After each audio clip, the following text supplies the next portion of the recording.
Okay, so I haven't totally lost my mind, if you were wondering, but here we have the GRX 1x RX610 crank. This is the way it opens apparently. And this is not light. So what the hell is going on, you might ask?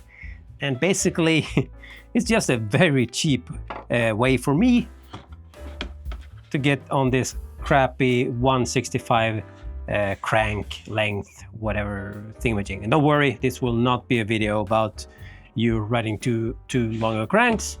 I just want to do some cheap testing for myself, and this is basically the cheapest way I can do it, because even though you might be able to find something really cheap, Chinese for example, I can basically sell this here in Japan and basically no loss at all. So yeah, simple way for me to see what the fuss is all about. To be frank, shorter cranks for me might actually not be the best idea, because I do a lot of my riding in the mountains.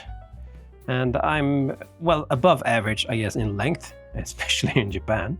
But anyway, as I said, that's not the point of this video. So I thought, as I don't discriminate when it comes to this channel, everything that comes in through the bike room gets a way in. But I thought, how can I put like a weight winning spin on this way in?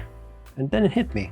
What if you go from this, which is the entry level crank, to the Endgame, which is the THM Clavicula SE in a 1x configuration, because this is going on my Echo.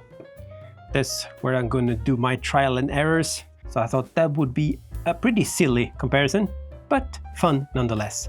Of course, it won't really be an exact apples to apple, because this is 165, this is 172.5, and this is a 42 chainring, and this is the 42 tooth chainring, because the max you can get on the 610 crank is actually this 40 tooth. But it will work for me for the kind of testing or tryouts I want to do. So let's see the weights then. Starting with the GRX FC-RX610, right? Holy shit. Yeah, drive side only with the chainring. It's 529.2, and in the non-drive side crank 800 grams even, and not forgetting the preload nut, 803 grams. Yep, that's what you're working with on the entry level bike, I guess. So damn, just picking this up is pretty ridiculous. See if we can. 265. And the spacers are on there, if you're wondering.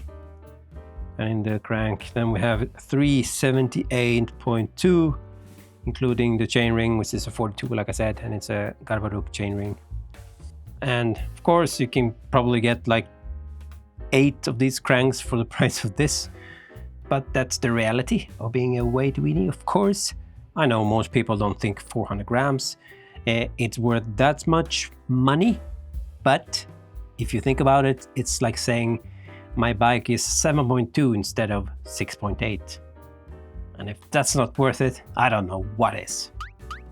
I was kind of surprised though. I actually thought, I never really looked into the Shimano cranks since basically 2017, so I didn't know. I thought this was a dedicated one bike crank, but as you see, you have the holes for the, if you want to convert this to a 2x for some reason.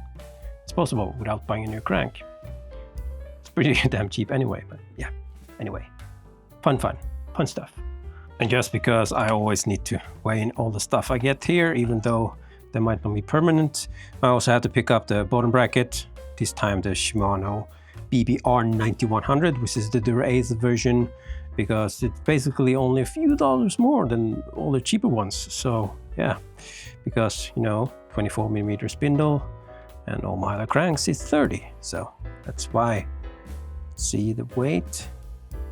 66.3 for a threaded bottom bracket. That is actually really light. Let's see. For reference, these are the BSA for 30mm THM bottom bracket that I use with the THM crank. 72.3, so Shimano coming through in some ways, at least. All right, that's it for the fun today. Hope that was as fun for you as it was for me. Yeah, catch you in the next one. Peace.